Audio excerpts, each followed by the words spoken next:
of his jobs, caught up in some private world, a brutal fantasy that put him in the mood for the work ahead. Claudette never wanted to know what grisly plans were forming in his brain. Not that any of her other customers were all there. Most of them seemed to have their minds on something else as they banged away at her body until they were satisfied and went on their way. She couldn't wait until he finished. His ugly face bobbed up and down a half-inch from hers. It looked like years ago someone had tried to gouge out Bruno's left cheek with a can opener. She turned away from the sight of his crooked yellow teeth and the smell of his sour breath. A moment later, Claudette heard his little grunt. Good, he's finished. She got up, wrapped a silk kimono around her body, and lit a cigarette. Bruno grunted again as he put on his pants. That was great, doll. Yeah, sure. How the hell would you know? In and out, stupid ugly jerk. He finished putting on his rumpled suit and tossed a bill on the bed. Here's something extra for you.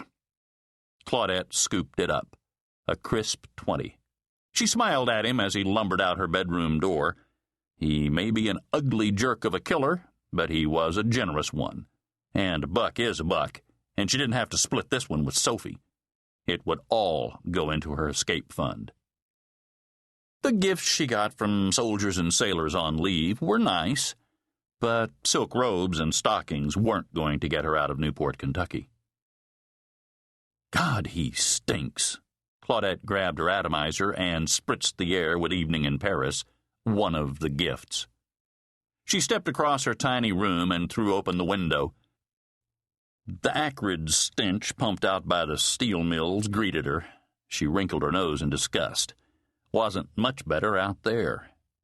A woman's laugh echoed in the street below. Claudette looked down from her second-floor window and saw two women in the glow of the streetlight making their way to the corner, a couple of rosy riveters dressed in overalls on their way to the midnight shift. Claudette gave them a little salute.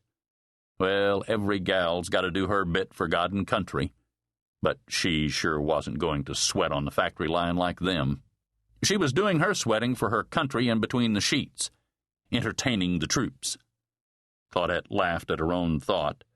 She was pumping up more than a soldier's morale, and making a hell of a lot more money at it, too. That was for damn sure. She flicked her cigarette butt out of the window and, folding one leg underneath her, sat down on the cracked leather hassock and propped her elbows on the windowsill. Directly across the street from her were the neon lights of the Glen Rendezvous. It was almost midnight, and the gambling club was doing its usual business. Even though a smaller sign said hotel, and there were rooms available on the third floor, no guests stayed overnight. Most of them only made it up to the second floor, riding up the secret elevator hidden behind the paneled wall in the lobby.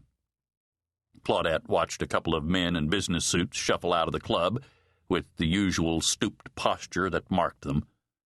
Losers, she snorted in disgust. That's almost all she ever saw coming out of Pete Schmidt's bust-out joint. The lobby doors of the Glen Rendezvous opened, and a blast of dance music escaped. On the street level, customers were having a good time eating and drinking in the supper club. It was a different story up on the second floor. Claudette could imagine the grim faces of the players huddled around the tables. The room would be silent except for the muffled music from below and the clicks of loaded dice. No way anybody beat the odds playing razzle-dazzle. She shook another cigarette out of its pack, lit it, and blew a smoke ring out the window into the sooty air. A view of the river and the bridges would be a hell of a lot better than staring at the Glen Rendezvous night after night. Someday she'd take one of those bridges into Cincinnati, hop a train at Union Terminal, and not get off until it chugged into Hollywood.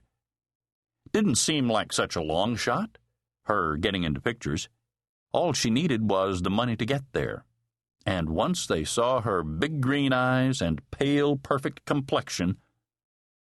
Claudette picked up a dog-eared copy of Photoplay from the floor and stared at the image of Katharine Hepburn on the cover. If that scrawny, flat-chested broad can make it, no reason I can't. She threw the magazine across the room and slinked toward her own image in the mirror over her dressing table. Claudette dabbed on a fresh coat.